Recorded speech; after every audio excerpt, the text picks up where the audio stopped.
La Biblia en el Evangelio según Juan, Rampal ni Bible yulul na sakyaka, witingayang nikaw. en el capítulo 20, versículo 31 dice: Juan capítulo 20, 31 ko yulwe.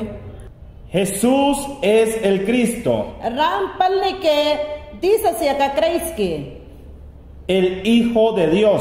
Rampal ni ka witingwala ni siya ka papang. Si tú le crees, Anway sa witing ko kulwa ka. tienes la vida en su nombre. Rampal ni witingayang ni kaya kat duwasap kite. Dios es el Creador. Dawan ya ka diluh ya ka lahwiyam na ke.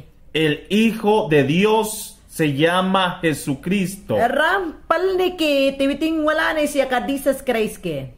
Jesucristo es el Salvador. Jesus Christ ya ka rampal ni ke alas nuh ni ke. Jesucristo no se llama Papangmini. Ang Jesus Christ ya ka witing ayang ni awas sa kipapang mini. Jesucristo no es Papangmini. Ang Jesus Christ ya ka witing ayang ni awas sa kipapang mini. Papangmini nada tiene con Jesucristo. Papang mini ya ka Jesus Christ karak yahinit kiwasake. Jesucristo es el perfecto hombre. Ang Jesus Christ ya ka rampal ni ke alas barang ni ke. Jesucristo es el perfecto Dios. Jesus Christ ya ka rampal ni ke te witing ya ka dawan ke.